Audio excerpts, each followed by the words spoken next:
Это хорошо. Я дала еще, мам, я сняла на видео, дала еще. Russia, on the first day of the war, completely entered to the Chernobyl exclusion zone and occupied it from every spot and every part. There were some workers on Chernobyl nuclear power plant who worked day and night watching the general situation on power plant and controlling the reactors. So more than 100 people were captured by Russians. Of course, Russians took away all personal belongings of these people and they couldn't really follow the reality. These people who stayed with Russians from the first day of war, they never knew what is going on in Ukraine. They never knew the scale of war and how bad everything is because Russians took away all the stuff, so these people couldn't stay in reality. Unfortunately, we know that now some people are missed because Russians took them away to Russia and probably keep them as hostages. It's been more than 2 weeks now that Chernobyl exclusion zone is free and it's completely closed from strangers. Unfortunately, the area is full of mines, not like everywhere in Chernobyl zone, but on the way Russians used. They stayed in Chernobyl zone for more than a month, so basically they looted all the Chernobyl buildings, highly expensive Chernobyl laboratory with expensive computers and different innovations specially provided for Chernobyl zone. Dig trenches in the Red Forest. There are many proofs, evidence, pictures of this.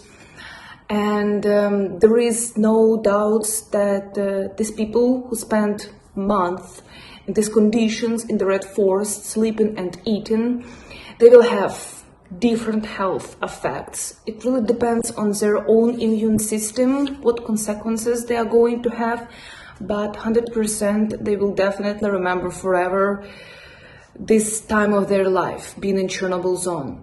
To explain in details, Red Forest is one of the most contaminated places in Chernobyl exclusion zone. It's forest which has more radiation than it's supposed to be in several times. And radiation every year goes lower and lower to the soil, to the ground. So imagine Russians digging trenches, which means they released and went even deeper to bigger doses of radiation. We will see what will be later, but nowadays Chernobyl exclusion zone is free from Russians and Chernobyl is Ukraine. I always told my tourists, it's not a Chernobyl Disneyland.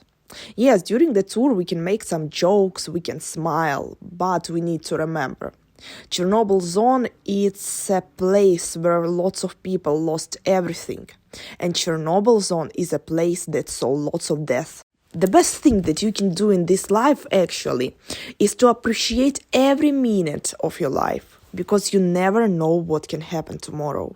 Right now I'm doing volunteering.